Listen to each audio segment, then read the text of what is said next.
like the lion. Like I said, I like any stories where there's that element of the sort of noble animal, the sort of Mm. instincts that are not, because instincts are always sort of poo-pooed as like, oh, it's violence and sex, and they should be gotten rid of, but not all of them. The lion, the noble instincts, there are things that know the truth that can save us. There's intuition, and we have to sort of, like we were saying, get out of our intellect and kind of listen to those quieter voices inside of us to kind of find the way through. Otherwise, we do end up marrying the wrong bride and we get stuck in that shadow world like you're talking about. So there. I'll end it at that because that's a little more. I mean, if you have anything to say, I'm just saying for me, but that's at least a little more hopeful. Yeah, yeah, no, that's a nicer note to end on. But yeah, if you want, I'd like to talk a little bit more about the instinct. I think that's part of the reason we like these folk tales and myths. I mean, aren't they kind of telling us to kind of pay more attention to our instinct and to and why don't we? I mean, uh, I of Hmm. course think it's something like Vervaeke's answer where we do need rationality, but our definition of rationality has become narrow and narrow and narrower to where it's like this kind of superficial, highly computational kind of thing. Of course, computation ability, as Plato pointed out, and practice is helpful in rationality, but as Vervaeke points out, rationality is also sort of knowing where to look in the problem space and, not just crunching numbers, basically. And he and I agree, thinks that's kind of where we went wrong. We've banished the lion completely, the instincts. We don't trust the intuition. Yeah, it was just had like a family gathering a few weeks ago, and one older family member had like she's kind of she knows kind of like folk beliefs and superstitions and things like that, and she had mentioned it to some more educated like family members, and they sort of like automatically like discounted that way of thinking.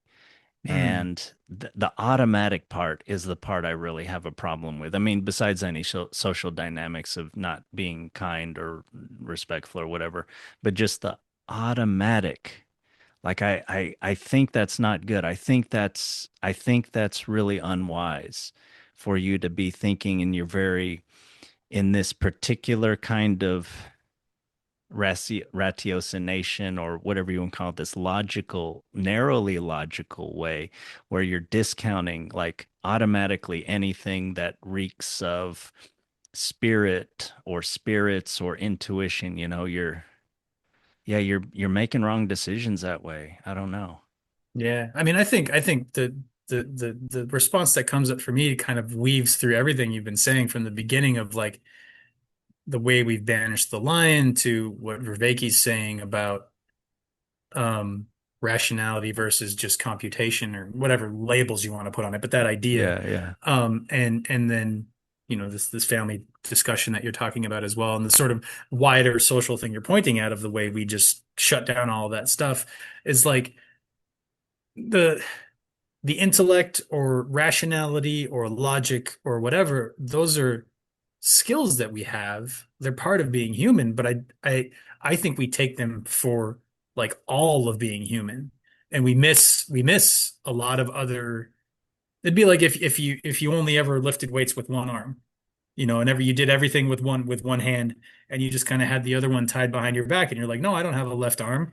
Like you could probably get by, but you're depriving yourself of being able to do things pretty easily, like you can't do any of that with one hand. I could try and juggle, but that's not going to really be as effective. And I think that I would agree with Vervaeke if I'm understanding correctly. I don't mean to put words in his mouth, but if I'm understanding correctly, I would agree that that's definitely where I think we went wrong as a society is this sort of like, well, it's only real if it's only valuable if we can prove it with repeated experimentation.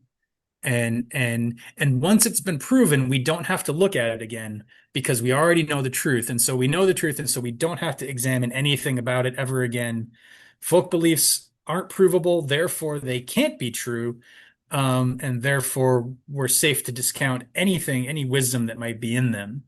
I think, I think clearly anybody listening to this podcast where we're picking apart fairy tales is appreciative of the truths that can be found in folk beliefs. But yeah, it just seems self I don't know, self-castrating, self-weakening, self Yeah. like in, But it makes you feel stronger. You have a bigger ego. You can win arguments because that's part of the sort of milieu that we live in. That's the type of mm, speech that has more prestige. And it's not scientific to real science is we put something on a shelf, but we test it. We still test it. And eventually there'll be like a paradigm shift. This is like Kuhn's paradigm idea. Eventually there'll be a paradigm shift and we'll take that thing off the shelf and like we'll have to change it or discard most of it. It's not a truth anymore, not a mhm, scientific truth. And science mhm. is a process. It's not this, but yeah, this scientism or whatever it is, where it's this sort of this ideology that comes from some kind of scientistic worldview where it's, we live in a dead universe. There's no spirit, there's no matter, there's no minds, only brains. That's where Mhm. that sort of shutting down of folk beliefs or something comes from. Yeah, yeah. I like that you tie it in with power because I think ego, power, domination of an argument. I Yeah. think to my mind, I think that's probably where it actually comes from. Please like and subscribe for more of our open minded content and comment below on your thoughts or questions about the story. Let us know if you'd like us to cover another stimulating story, and thank you for participating.